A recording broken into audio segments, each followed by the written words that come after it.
Using this crinkle style, spelled with a W, or is it wrinkle? Not crinkle, but a wrinkle with a W. Wrinkle style ring compressor. And we're going to do cylinder number 6 on this 1978 Datsun 280Z. I've already got it bottom dead center. I've already added some hose sleeves to protect the bearing journal on the camshaft. I've already clocked my rings. This notch here is towards the front of the engine. It's labeled cylinder 6, as well as this thing is labeled number 6, the cap. And before I drop it in there, I'm going to put some assembly lube on the inner portion here. So dab will do you. It's probably too much. I've seen people put a lot more than this on theirs. I don't think you need that much. It's all going to wash away. This is just so when you start it up, as soon as the oil starts flowing, it's going to wash that away and take over. This is just until the oil gets there. So, you can pile it on as thick as you want. Ain't going to stay there very long. The main important thing is with this ring compressor, as with any ring compressor, there's a gap right here. You want to make sure none of your rings, that this gap doesn't line up with any of those gaps, because if you do, you're not going to compress the ring correctly and you're going to have problems. And then we can use the wrinkle compressor.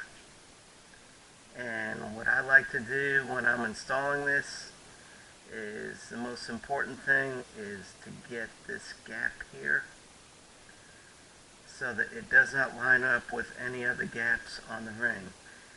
And for me, my favorite spot here is at the 1 o'clock position. And the way I say this is 1 o'clock is, here's a notch for the front of the engine. So I'll call that 12 o'clock. So I'm going to put my gap here at 1 o'clock and none of the rings at all. So that this way your rings will compress completely.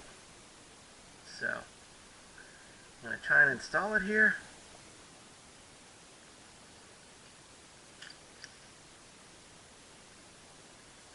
Hang on. I'm a little bit awkward doing this sometimes.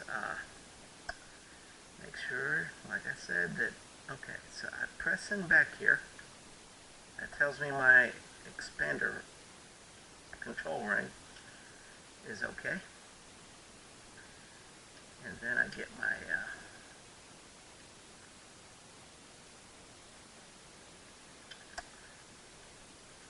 let's see, I'm not even at the 1 o'clock position. Here's 1 o'clock. Okay.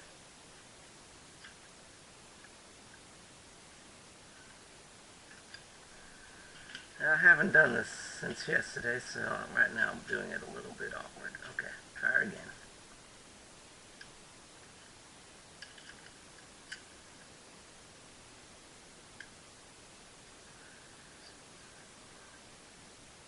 Okay. Compress. Now, before I really tighten down with this screw here, I loosen it up some more here, just so I can get the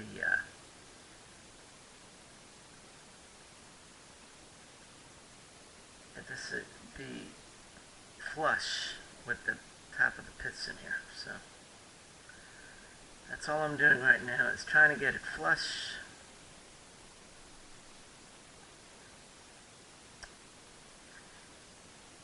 And it's not perfect, but it's close. Then I start to tighten this adjustment screw here, nut, whatever.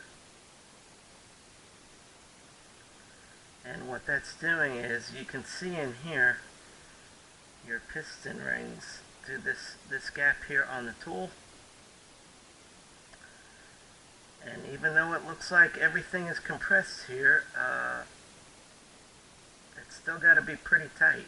So don't use pliers here. Don't only use your fingers for tightening here. Alright, so it appears everything is okay with this. There's nothing really wrong here. Don't forget to have plastic tubing on your bolts here, so that you do not hit the journal here on the camshaft. That's what that's for. Make sure you're at bottom center as well. Drop in.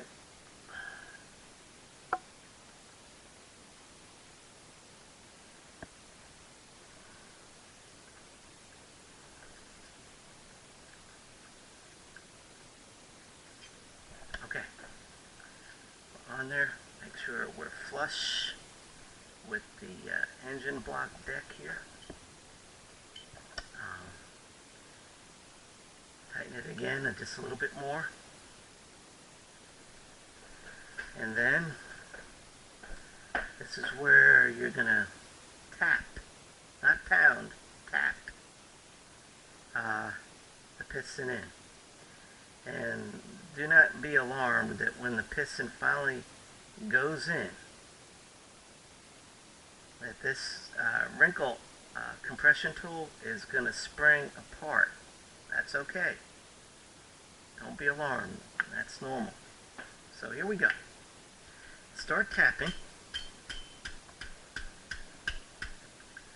And you can see here, as we get closer to the deck, and I don't know if I can get a good picture of it, but you'll be able to see when your rings are about to enter into the cylinder here. So I don't know if my camera's going to catch it, but I'm just letting you know, if you look right there, you'll see it.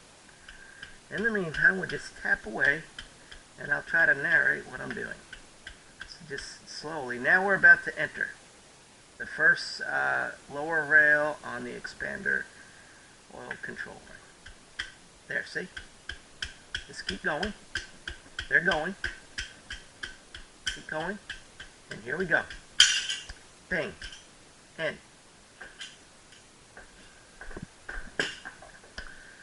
And it took a while to get used to doing it with this wrinkle compression tool, but after I did it, it's become more natural for me. I like it.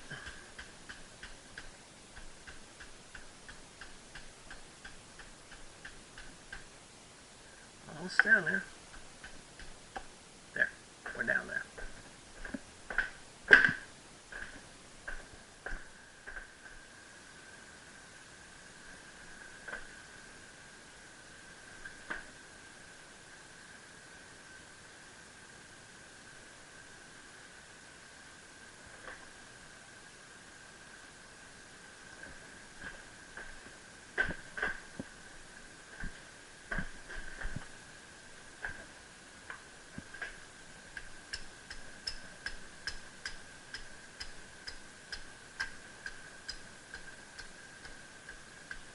Okay. Try to go slow. That's what I'm doing.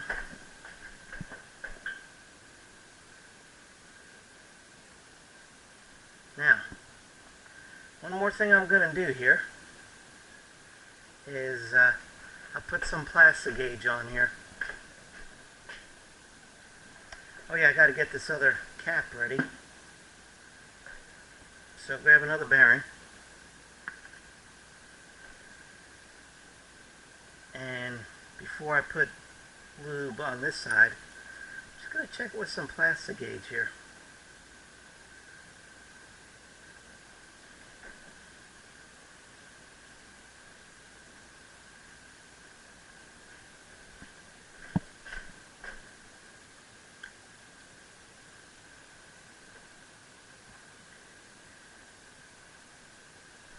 just looking here to be sure.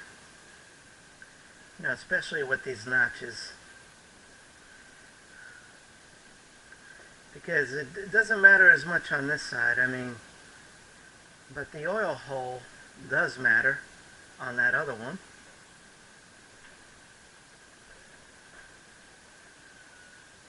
I may want to push that away again just to be sure I got that right, but for now we're going to do the plastic gauge here, okay? Okay. So that's our main thing right now.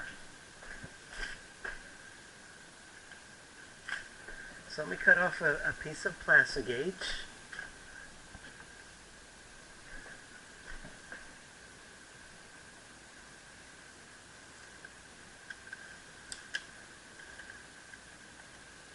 Seems like a lot of people just throw these things in there and don't check nothing.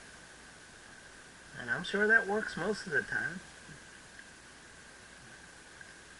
Okay.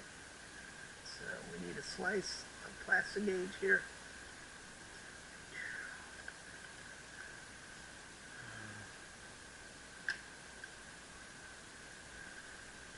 We have to go this way across it, so okay, scissors,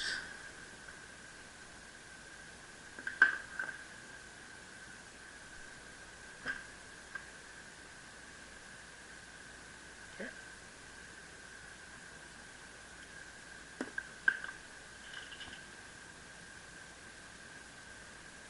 small as it is, I can pick it up.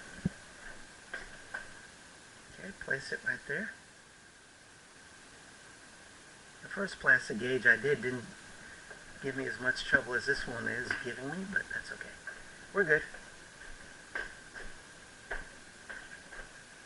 Alright, so let's pull off our sleeves. Whoa, we don't lose that,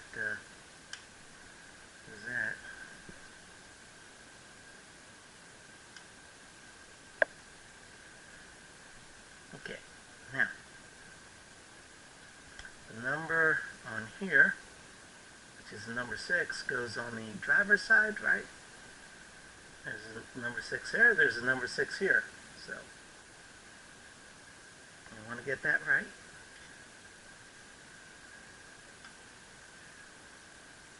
And just need a couple of nuts now.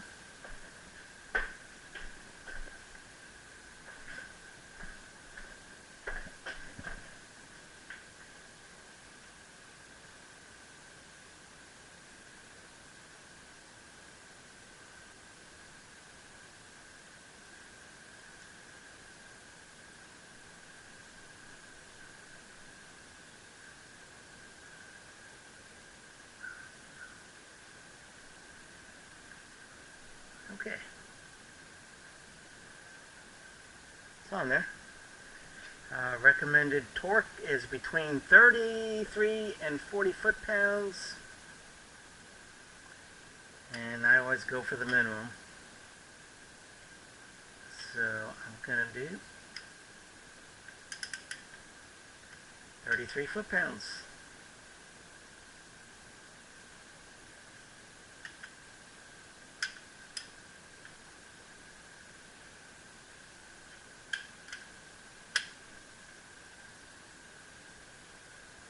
Engine's moving now.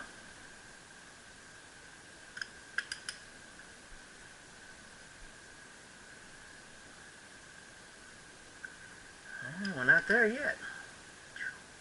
It's taking it so long.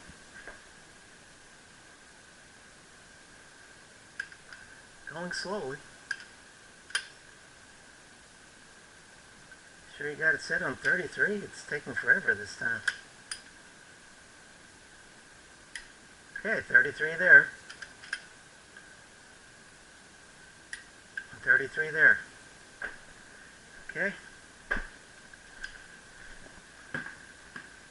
Now loosen.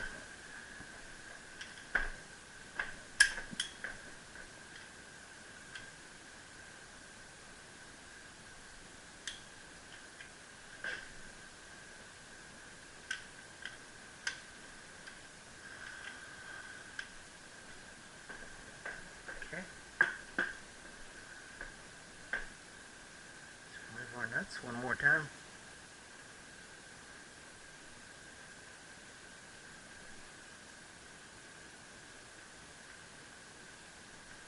And inspect our plasti gauge. It may have taken longer this time because the last time I did this on that one, I didn't lube, assembly lube it at all. This one I did, just to see if it would give me different results. But just by eyeballing it, it looks like the results are exactly the same. Alright, and I will measure it, and it's usually less than 0.02 of an inch. You can either measure the cap or the one on the journal here. I think they always say do the journal. So this is in thousandths of an inch. Or is that millimeter? Okay. Here's thousandths of an inch. Right here. And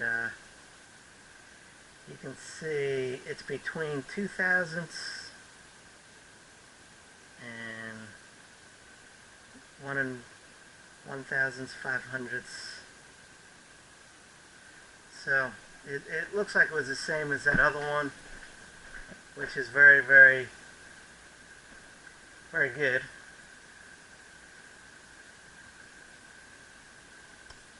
Yeah, so our clearances are fine. So that's a brand new bearing for number 6. Make sure there's no dirt on it, but there isn't. And just double check everything here. It's got this number 6 has to line up with that number 6. Alright. Take some assembly lube. A dab will do you.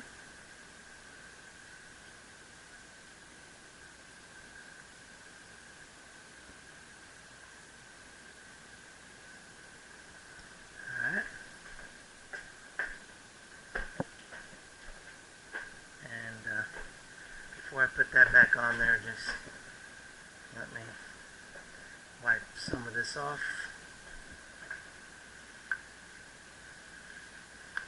Because it is a dirt magnet. Okay, so now I can pull my sleeves off again.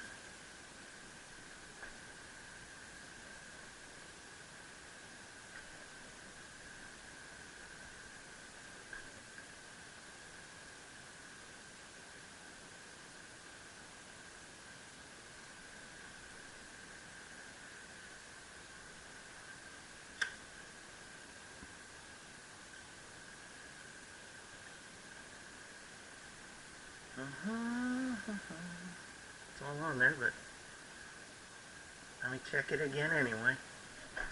I do this a lot, where I don't trust myself. Look at it one more time.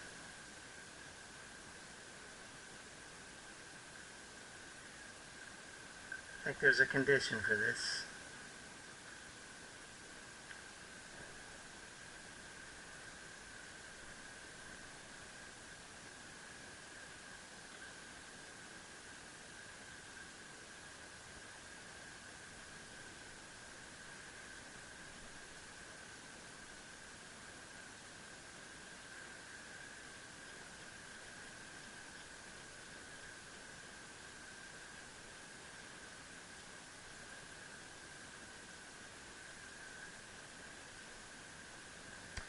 Okay, everything is back on as it should be. Our numbers are matched up over here.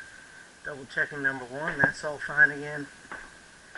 And later on, if I question myself, did I do that right or not, I can come back and check the videotape, right?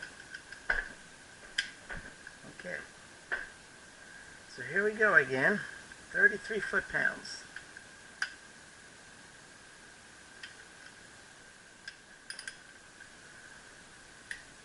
33.